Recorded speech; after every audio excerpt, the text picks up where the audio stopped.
Ada tempat-tempat di planet ini di mana kesalahan kecil bisa menjadi kali terakhir Anda melangkah keluar rumah. Untuk kembali ke rumah, Anda harus mendaki tebing curam. Sementara di tempat lain, seluruh komunitas terjebak di tengah lautan tanpa jalan keluar. Lebih jauh lagi, orang-orang terus hidup dalam cuaca dingin ekstrim, polusi, atau isolasi dari dunia luar.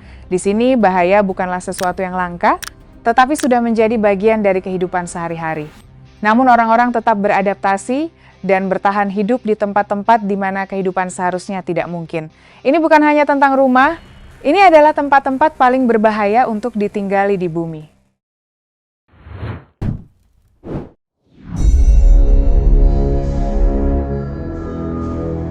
Sanmenxia sering dikaitkan dengan tradisi rumah halaman bawah tanah yang dikenal sebagai Yaodong di Provinsi Cina. Di wilayah ini terdapat ribuan hunian yang digali ke dalam tanah liat padat, membentuk kompleks permukiman bawah permukaan yang luas. Dari atas tampilannya tampak seperti lahan pertanian datar dengan pepohonan tersebar, tanpa tanda jelas adanya desa di bawahnya. Setiap rumah biasanya digali sekitar 6 hingga 7 meter ke dalam tanah, membentuk halaman terbuka di tengah yang dikelilingi ruang tinggal yang diukir langsung pada dinding tanah. Terowongan atau tangga melengkung menghubungkan permukaan dengan ruang bawah tanah, membantu mengurangi paparan angin dan menjaga suhu tetap stabil. Pohon buah seperti pir atau apel sering ditanam di tengah halaman sebagai sumber makanan sekaligus penanda visual permukaan. Tradisi arsitektur ini telah bertahan selama ribuan tahun dan dianggap sebagai salah satu bentuk adaptasi paling unik terhadap lingkungan daratan Tiongkok Utara.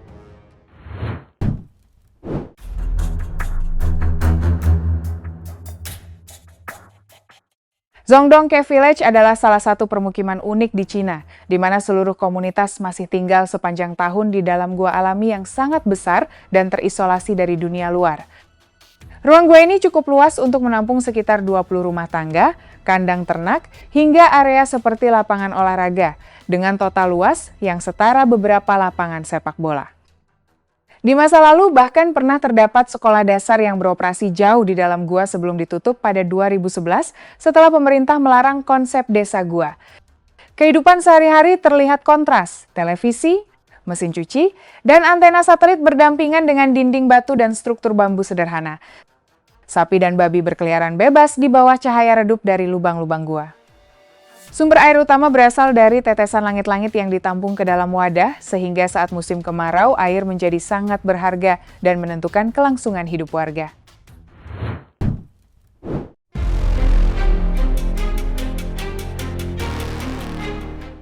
Kibera dikenal sebagai salah satu permukiman informal terbesar di Afrika dan memiliki tingkat kepadatan penduduk yang sangat tinggi di area yang terbatas. Dari atas, kawasan ini tampak seperti hamparan atap seng berwarna kemerahan dan keabu-abuan yang tersusun rapat tanpa banyak ruang terbuka, membentuk labirin permukiman yang padat. Di sisi lain terdapat kontras sosial yang tajam dengan kawasan elit di Nairobi yang hanya berjarak relatif dekat, memperlihatkan kesenjangan ekonomi yang mencolok. Kondisi infrastruktur di Kibera terbatas, termasuk akses sanitasi, air bersih, dan layanan dasar lainnya, sehingga banyak warga harus bergantung pada fasilitas sederhana yang tersedia atau inisiatif komunitas. Meski menghadapi tantangan besar, kehidupan tetap berjalan melalui aktivitas perdagangan kecil, pasar lokal, serta jaringan sosial yang kuat antar warga yang membantu mempertahankan keberlangsungan komunitas di tengah keterbatasan ruang dan sumber daya.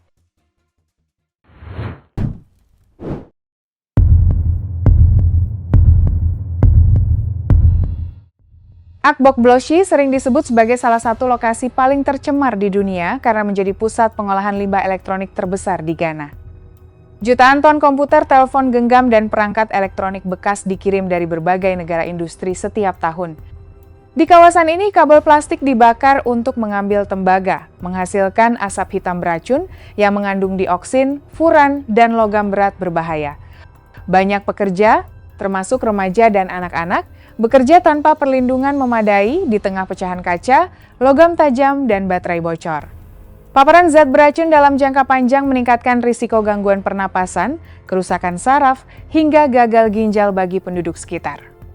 Meski berbahaya, daur ulang informal tetap menjadi sumber penghasilan utama ribuan buruh migran, sementara beberapa warga lokal mulai mencoba mengubah komponen elektronik bekas menjadi produk baru yang lebih bermanfaat.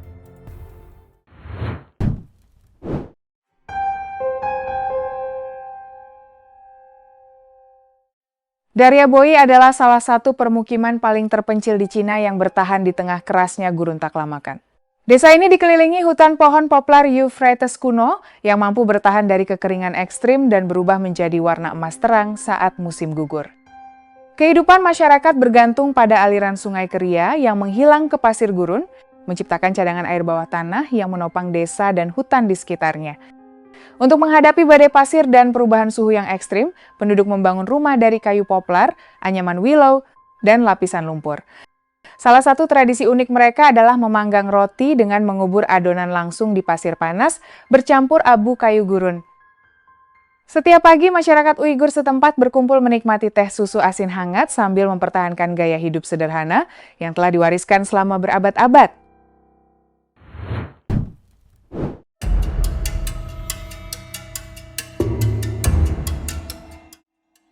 Matmata berada di tepi gurun Sahara, wilayah dengan suhu ekstrim dan persediaan air yang sangat terbatas. Desa ini terkenal karena rumah-rumahnya dibangun di bawah tanah sehingga dari permukaan gurun hampir tidak terlihat adanya permukiman. Penduduk menggali lubang melingkar sedalam sekitar 5 hingga 10 meter sebagai halaman utama, lalu mengukir ruangan horizontal di dinding tanah untuk tempat tinggal, dapur, dan penyimpanan. Karena bentuknya tersembunyi, orang asing dapat jatuh ke dalam lubang tanpa bantuan pemandu lokal.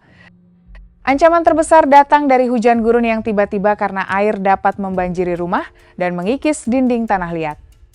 Meski rumah modern telah dibangun di atas permukaan, banyak keluarga Berber masih memilih tinggal di rumah gua leluhur yang lebih sejuk dibanding panas ekstrim gurun Sahara.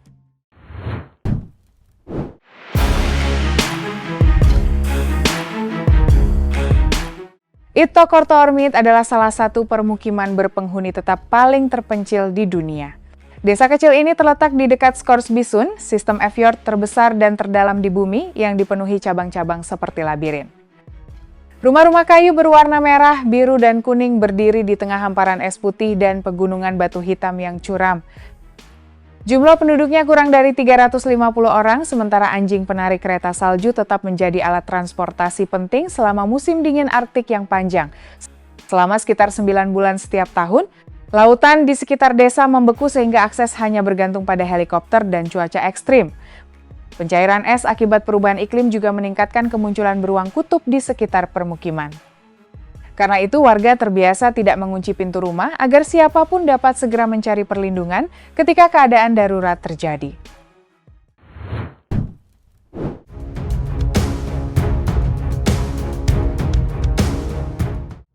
Legenda tentang orang-orang Murf yang bersembunyi di luasnya Laut Filipina sebenarnya merujuk pada kehidupan nyata suku Baja.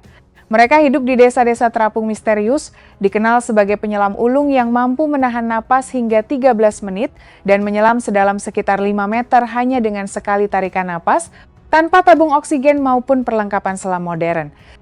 Dengan penglihatan yang terlatih, mereka dapat melihat jelas jauh di bawah permukaan laut tanpa kacamata.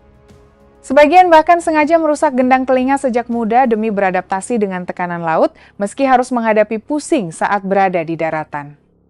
Mereka menjalani hidup tanpa kalender, tanggal lahir, atau hitungan usia pasti. Saat meninggal, mereka dimakamkan di daratan dalam kuburan berbentuk perahu kayu runcing sebagai simbol perjalanan terakhir menuju alam baka.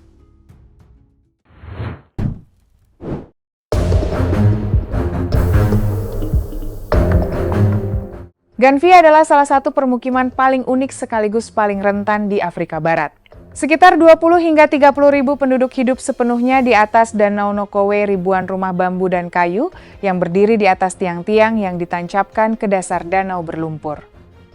Desa terapung ini membentuk jaringan padat tanpa jalan darat permanen, sehingga perahu kano menjadi satu-satunya alat transportasi untuk menuju rumah, sekolah, dan pasar. Naiknya permukaan laut dan masuknya air asin ke danau menyebabkan stok ikan menurun serta melemahkan tiang-tiang kayu saat badai besar terjadi. Tanpa sistem pengolahan limbah terpusat, air danau juga rentan tercemar sehingga meningkatkan risiko penyakit seperti kolera. Meski menghadapi banyak kesulitan, Ganvia tetap dikenal sebagai desa panggung terbesar dan paling utuh di Afrika.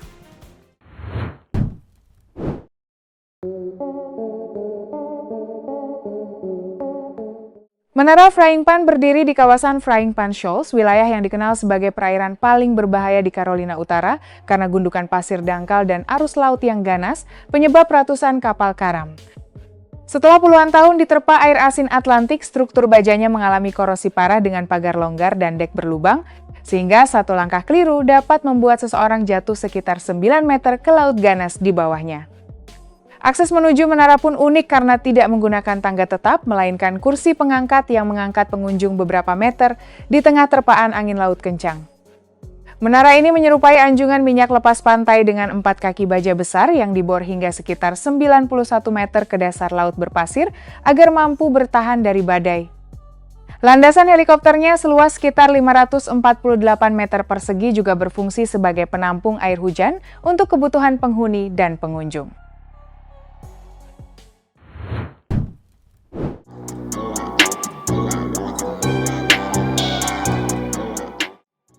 Migingo Island adalah salah satu pulau terkecil di dunia yang pernah memicu ketegangan wilayah antara Kenya dan Uganda.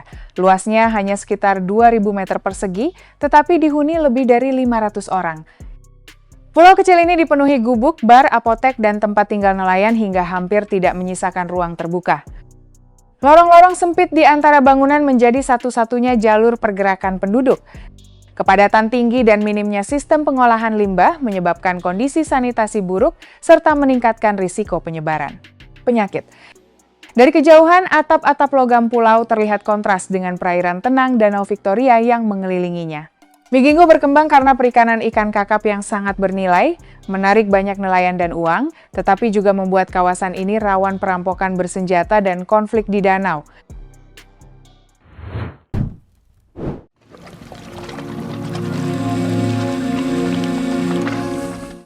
Komik adalah desa kecil di Lembah Spiti yang sering disebut sebagai salah satu desa tertinggi di dunia yang masih terhubung oleh jalan beraspal. Desa ini berada pada ketinggian sekitar 4.587 meter di atas permukaan laut, berdiri di lereng pegunungan curam dengan pemandangan lembah dalam dan jalan berliku yang menempel di tebing batu Himalaya. Pada ketinggian tersebut, udara terasa tipis dan langit tampak sangat dekat, menciptakan suasana terpencil yang unik. Salah satu hal paling menarik di komik adalah ditemukannya fosil laut seperti amonit di bebatuan sekitar desa. Fosil-fosil itu menjadi bukti bahwa wilayah Himalaya dahulu merupakan dasar samudra Tetis purba jutaan tahun lalu. Meski terpencil, kehidupan masyarakat tetap berjalan mengikuti tradisi budaya Tibet, dipengaruhi biara-biara kuno yang mengawasi lembah pegunungan di sekitarnya.